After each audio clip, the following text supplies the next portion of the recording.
Fala galera, ciclista cético novamente, analisando a resposta do Douglas Levita, parte 2. Quem quiser entender a história toda, assista a parte 1, o link está na descrição. Na primeira parte eu demonstrei a desonestidade do Douglas na edição do meu vídeo em que refuto o argumento do ajuste fino no vídeo resposta que ele fez. Neste vou responder algumas das afirmações dele e endereçar as duas únicas críticas que ele fez ao meu verdadeiro argumento. Ele já começa o vídeo afirmando que no meu vídeo eu não estou tentando refutar o argumento do ajuste fino, mas sim condenar, desmoralizar e destruir o teísmo. Você percebe que no argumento dele, a intenção dele de fato não é refutar em si o ajuste fino, mas a intenção dele principal é condenar, desmoralizar ou de alguma forma destruir o teísmo. Eu não nego em nenhum momento que estes sejam alguns dos meus objetivos com a minha militância, além de defender, explicar e apresentar tanto o ateísmo quanto o humanismo secular e o ceticismo. Mas qualquer um que assista meu vídeo vai dar risada da afirmação de que ele não seja uma tentativa de refutar o ajuste fino. Chega a deixar a gente com a dúvida de por que ele começaria com uma afirmação tão obviamente falsa. Até lembrarmos que ele sabe que com isso ele garante que a maioria da audiência dele nunca vai assistir meu vídeo original para conferir. E mesmo que vejam, já estarão fortemente sugestionados a enxergar desta forma. Afinal, eles foram doutrinados desde pequenos a acreditar sem questionar na autoridade religiosa, além de acreditar que quem fala contra a sua crença está a serviço do diabo, que tal pessoa é do mal e, portanto, não se deve acreditar no que ela está falando. Mas vamos continuar.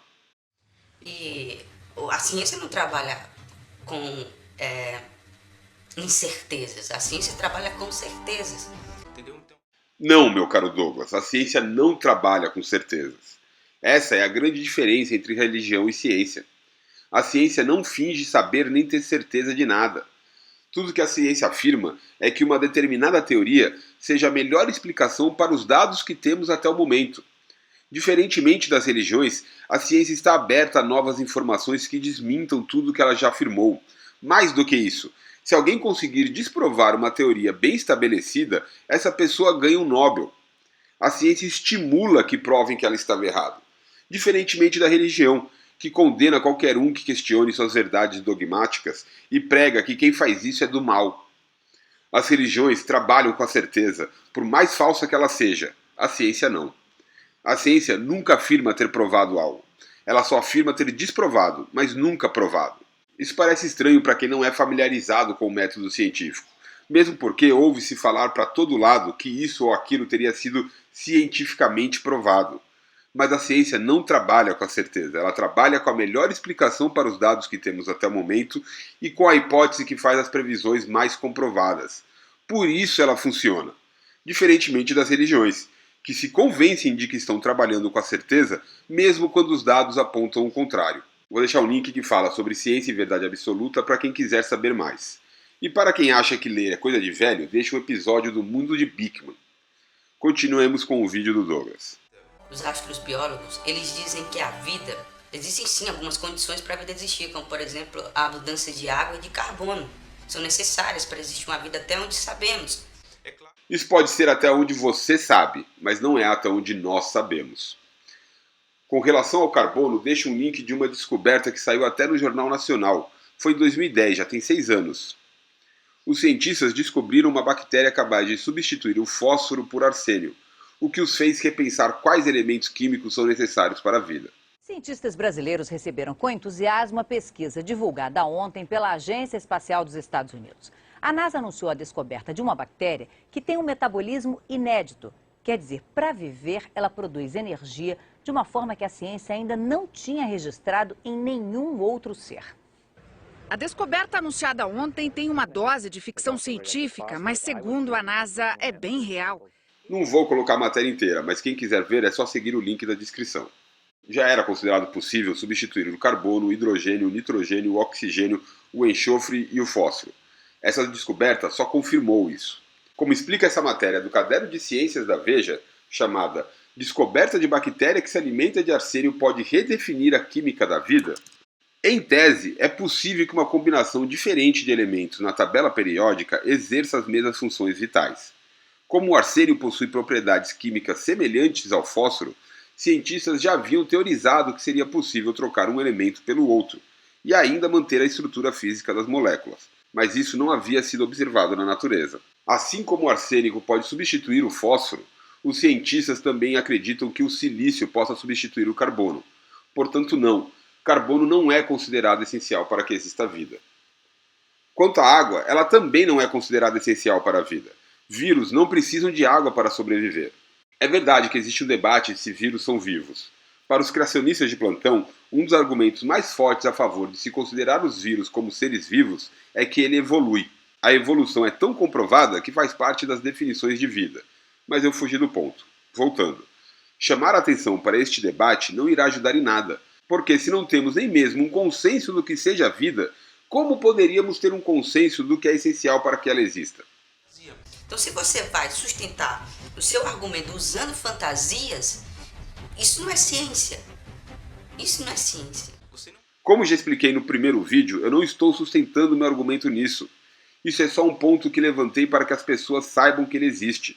E isto é ciência, sim senhor. Vejam este primeiro parágrafo de uma série de 2 artigos que o professor de astronomia da Universidade do Vale do Paraíba escreveu em sua coluna no G1. Você deve ter lido aqui no G1 o resultado de uma discussão de um painel de especialistas da NASA, que recomendou intensificar a busca por vida fora da Terra, chamando atenção para a vida diferente daquela que conhecemos. O grupo de biólogos, geofísicos, astrônomos e outros cientistas ponderou que as missões de procura de vida têm sido pautadas pela busca de água, admitindo que este seja o ambiente ideal para o desenvolvimento da biologia. A conclusão deste painel é que a NASA deliberadamente tem evitado procurar por outras formas de vida, aquelas que se desenvolvem em outro tipo de ambiente, ou até mesmo formas de vida baseadas em elementos químicos diferentes do carbono, a nossa base bioquímica. O painel pede, portanto, que mais esforço seja gasto na busca por formas alternativas de vida. Ou seja, o painel de cientistas que aconselha a NASA pede para que se invista mais em procurar por vidas diferentes do que existe na Terra, tanto com relação ao carbono quanto em relação à água. Estes 2 artigos são ótimos para mostrar que a discussão que existe hoje não é se é possível que existam formas de vida que não precisem de água ou carbono, mas sim quanto do nosso esforço em procurar por vida alienígena deve ser dedicado a procurar tais formas. Para quem quiser saber mais, deixo os 2 links na descrição. Agora vamos para o que ele tem a dizer sobre o meu verdadeiro argumento. Para quem não sabe, meu argumento contra o Justifínio se baseia em 3 coisas. Que as possibilidades de ser por necessidade física ou chance são descartadas sem motivos válidos, e que a opção de ser por design não se encaixa no Deus abraâmico. Como já mostrei no primeiro vídeo, o Douglas pulou completamente minha demonstração de que a possibilidade de ser por chance não pode ser descartada. Ele também pulou a maior parte do que eu falo sobre o descarte da possibilidade de ser por necessidade física. Para quem não sabe, dizer que as constantes são como são por necessidade física significa dizer que seria fisicamente impossível que fossem diferentes, que tem alguma fórmula que obrigue que elas tenham os valores que têm. Isso é o que significa dizer que elas são assim por necessidade física. Mas ele nem faz uma tentativa de defender tal descarte. Na verdade, tudo que ele tem a dizer é que existe sim uma teoria de tudo, que é a teoria das cordas, para em seguida ele mesmo dizer que tal teoria não pode ser confiada e que ainda temos muitos problemas a serem resolvidos. Na verdade, nós temos uma teoria de tudo. Ela se chama teoria das cordas, que também é conhecida como a teoria de tudo. O problema é que essa teoria, ela não pode ser considerada uma verdade. A teoria das cordas é uma das teorias que tenta unificar tanto a física clássica quanto a física quântica. O problema é que ela propõe coisas que não se tem como provar, além de ter outras grandes problemáticas que ainda não foram resolvidas a respeito da teoria das cordas. Mas a teoria das cordas não consegue nem se provar. Então como é que é isso? Eu também pergunto, como é isso? Como é que você defende o descarte da possibilidade de ser por necessidade física, apontando para uma teoria que, segundo você mesmo, não pode ser usada? Para que fizesse algum sentido ele citar a teoria das cordas como justificativa para defender o descarte da possibilidade de ser por necessidade física, ele teria que partir do princípio de que a teoria das cordas está correta e mostrar que não tem nada nela que exija que as constantes sejam como são. Só assim ele poderia usar tal teoria para justificar o descarte da possibilidade de necessidade física. Vamos então para a única crítica que realmente endereça algum ponto do meu argumento. A crítica dele é o ponto de que a opção de ser por design não se encaixa no Deus abraâmico. Mas quando nós falamos que tudo foi criado por Deus de forma bem ajustada, não quer dizer que tudo foi criado de forma ajustada para que haja abundância de vidas, de pessoas e tudo mais. Quer dizer que aquele propósito é o propósito que temos hoje, a vida como ela é. Então, como vocês pediram, ele não refutou o que é o ajuste fino, ele apenas jogou ideias avulsas e imaginações e suposições e não apresentou nenhum fato. Ele faz o que em inglês é chamado de move the goalpost, que numa tradução livre seria algo como mover a meta. O argumento do vídeo inicial que eu estou refutando é que o universo foi finamente ajustado para permitir vida, e não que ele foi finamente ajustado para permitir a quantidade de vida que observamos existir. Por isso eles chamam isso de mover a meta. Uma vez que eu mostrei que se o argumento é que o universo foi finamente ajustado para a vida, então Deus não sabia quais eram os melhores valores, pois tem constante que o valor é infinitamente mais ajustado que o necessário, e outras que se o valor fosse melhor ajustado existiria ainda mais vida. Assim que eu mostrei isso, ele move a meta e diz que não é que foi ajustado para ter vida, mas sim que ele foi ajustado para ter exatamente a quantidade de vida que nós observamos existir. Mudar o argumento pode evitar a crítica que eu apresentei, mas tem seu preço. Ele torna o argumento infalseável e, portanto, inválido.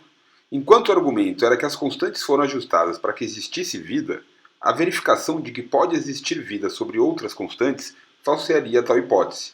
Mas quando ele diz que elas foram ajustadas para a preferência de Deus, não tem como mostrar que esteja errada, tornando assim o argumento inválido. Portanto, parabéns, Douglas, você conseguiu invalidar uma das minhas 3 críticas. Pena que foi ao custo de invalidar todo o argumento.